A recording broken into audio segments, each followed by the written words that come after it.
Halo teman matematika, bagaimana kabarnya di hari yang indah ini? Baik-baik saja kan? Pada video kali ini, kami dari Universitas Pendidikan Indonesia akan menemani teman matematika semua dalam mempelajari salah satu konsep yang telah lama diusung oleh seorang matematikawan terkenal, yakni Pythagoras. Atau konsep ini biasanya kita kenal dengan nama Teorema Pythagoras. Nah, tapi sebelum itu ada orang-orang hebat loh di balik video ini. Kita kenalan dulu yuk. Nah, mungkin untuk perkenalan dimulai dari aku. Perkenalkan, nama aku Syauki Alharis Gimnastiar dengan NIM 2300623. Halo, perkenalkan nama aku Ismail Fauzan Ramadan dengan NIM 2304785. Dan aku Edriel Sahada dengan NIM 2304721.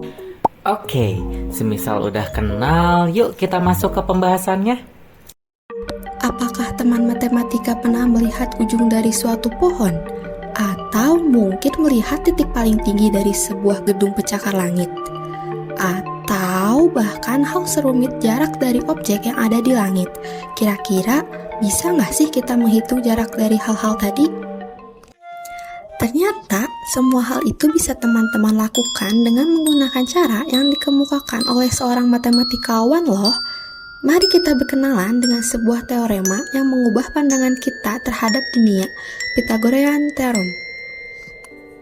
Pada abad ke-19, tepatnya pada tahun 1854, seorang arkeolog asal Inggris bernama Henry Rawlinson menemukan sebuah tablet yang ditulis oleh bangsa Babilonia yang berisi informasi mengenai sisi-sisi pembuat segitiga siku-siku, atau yang sekarang kita kenal dengan istilah triple Pythagoras.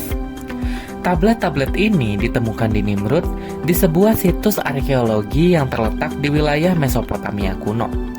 Dipercaya tablet ini sudah ada sedari tahun 1800 sebelum Masehi. Lebih dari 1000 tahun setelah tablet ini dibuat, seorang anak lahir di Pulau Samos. Anak tersebut diberi nama Pythagoras. Pythagoras yang kelak akan menemukan hubungan antara sisi-sisi pembentuk segitiga siku-siku yang telah dikemukakan oleh bangsa Babilonia. Mari kita berkenalan dengan Pythagoras dari Samos. Merupakan matematikawan dan juga filsuf yang lahir pada sekitar 570 sebelum Masehi.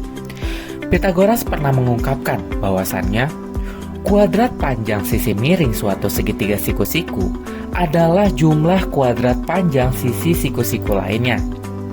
Nah, dari ungkapan inilah ilmuwan di seluruh dunia mengembangkan ungkapan tadi sehingga bisa kita gunakan untuk menghitung hal-hal seperti jarak dari kita menuju puncak dari sebuah gedung pencakar langit, jarak pandangan kita terhadap ujung paling tinggi dari pohon, atau bahkan jarak dari objek-objek yang ada di langit. Yang selanjutnya, konsep yang dikemukakan oleh Pythagoras ini seringkali kita kenal dengan sebutan Teorema Pythagoras atau dalam bahasa Inggris sering disebut Pythagorean Theorem. Nah, tapi kok bisa sih ungkapan itu ketemu? Dari mana kita bisa tahu kalau kuadrat dari sisi terpanjang segitiga siku-siku itu tuh sama dengan jumlah dari kuadrat sisi lainnya? Oke, mungkin di sini aku izin jelasin sedikit boleh, Kak Syauki? Wih, boleh banget tuh Kak Mail. Oke, jadi begini. Seiring berkembangnya zaman, semakin banyak cara-cara untuk menemukan dasar dari rumus Pythagoras. Di mana pada kesempatan kali ini kita akan membahas salah satunya. Mungkin untuk pembahasan ini, aku mau minta tolong nih ke Kak Edria untuk menampilkan gambarnya. Boleh? Boleh Kak Mail, di sini aku udah punya segitiganya nih. Kira-kira dari segitiga siku-siku ini mau diapain? Nah, dari segitiga ini, kita bakal tambahin sebuah persegi pada masing-masing sisi segitiga. Untuk besar perseginya sendiri, menyesuaikan panjang dari sisi-sisi segitiganya ya. Oh, aku kayaknya pernah lihat bentuk kayak gini Kak Mail. Berarti selanjutnya kita bakal namain persegi ini menjadi persegi A, B, dan C.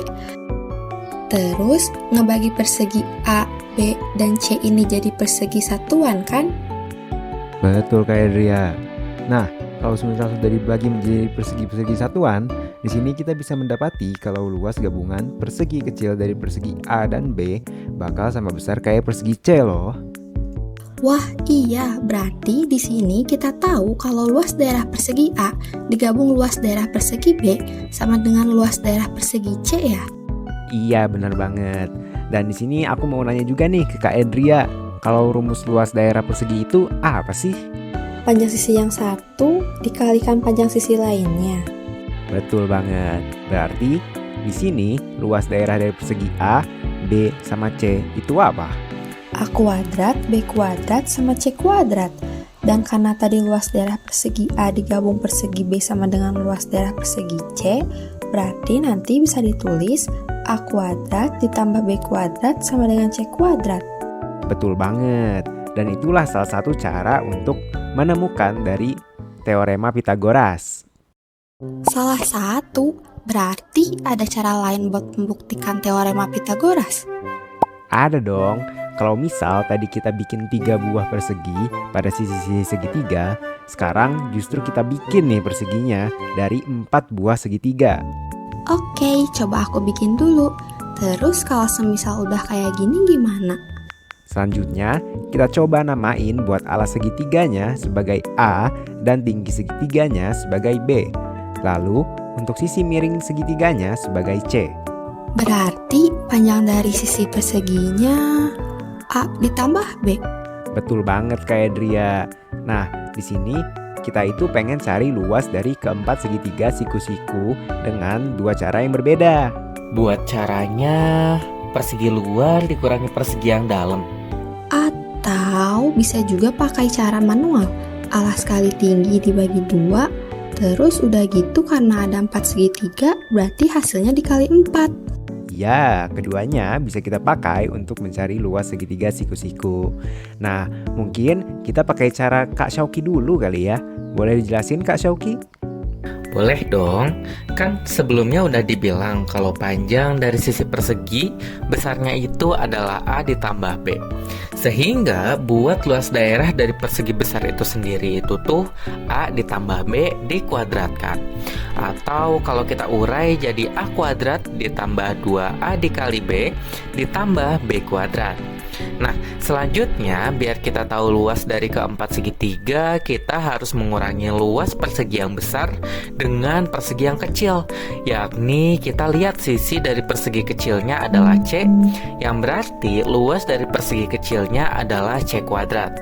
Nah, dimana ini berarti luas keempat segitiganya itu tuh luas daerah persegi besar dikurangi luas daerah persegi yang kecil, yang berarti A kuadrat ditambah 2AB ditambah B kuadrat dikurangi C kuadrat. Wih, berarti dengan cara pertama kita dapat kalau luas dari keempat segitiganya adalah A kuadrat ditambah 2AB ditambah B kuadrat dikurangi C kuadrat. Nah, kalau pakai cara Kak Edria gimana tuh? Kalau pakai cara aku, kita cari luas keempat segitiga tersebut menggunakan rumus luas segitiga, yaitu 1/2 dikalikan dengan A dikali B lalu dikalikan dengan 4. Sehingga kita dapat bentuk lain dari luas keempat segitiganya, yaitu 1/2 dikali A dikali B dikali 4 atau 2AB. Karena dua bentuk tersebut sama-sama merupakan luas dari 4 segitiga tersebut, maka dapat kita buat menjadi sebuah persamaan, yaitu A kuadrat ditambah 2AB ditambah B kuadrat dikurangi C kuadrat sama dengan 2AB.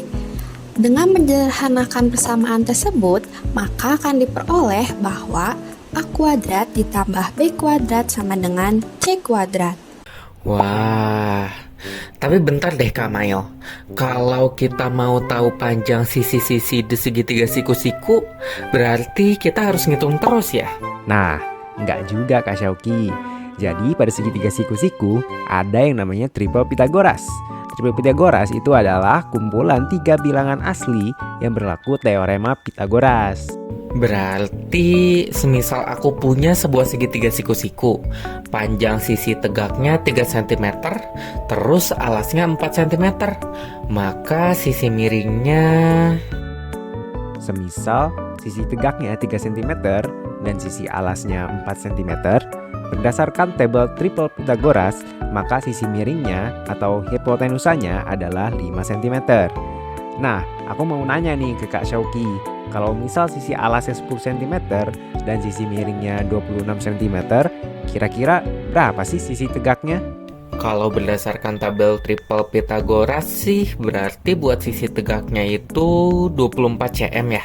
Betul banget. Berdasarkan triple Pythagoras, itu pasangan dari 10 dan 26. Itu adalah 24. Sehingga panjang sisi tegak dari segitiga siku-siku itu adalah 24 cm. Teorema Pythagoras ini sangat bermanfaat loh teman matematika. Mungkin di awal udah disebutkan sama Kak Edria soal penggunaan teorema Pythagoras, di mana kita jadi bisa mengetahui jarak-jarak dari suatu objek tertentu. Mungkin kita bakal lihat contoh yang udah dibilang di awal, yakni jarak dari pandangan tanah ke titik tertinggi gedung pencakar langit dan juga pohon. Di sini, aku bakal kasih ilustrasi yang bisa teman matematika lihat pada layar. Nah, apabila teman-teman perhatikan, kita bisa membuat sebuah bentuk segitiga siku-siku loh. Dan dengan ini, kita dapat memanfaatkan teorema Pythagoras untuk menghitung jarak yang ada. Wah, menarik banget ya materi tentang Pythagoras ini. Nah, tapi di sini kami udah nyiapin nih latihan yang bisa kamu kerjakan buat ngebantu kamu lebih hebat lagi dalam menyelesaikan masalah Pythagoras. Nah, buat latihan dan pembahasannya sendiri bisa diakses pada link berikut ya. Teman-teman, matematika adalah dunia yang sangat luas. Ada banyak sekali hal di alam semesta ini yang menunggu untuk teman matematika jelajahi. Entah itu adalah orang di atas gedung pencakar langit, burung yang hinggap di puncak pohon, atau bahkan sebuah planet dan bintang yang berada miliaran kilometer dari kita semua. Sekian yang dapat kami sampaikan, kami pamit undur diri. Terima kasih dan akhir kata, be friends with mathematics.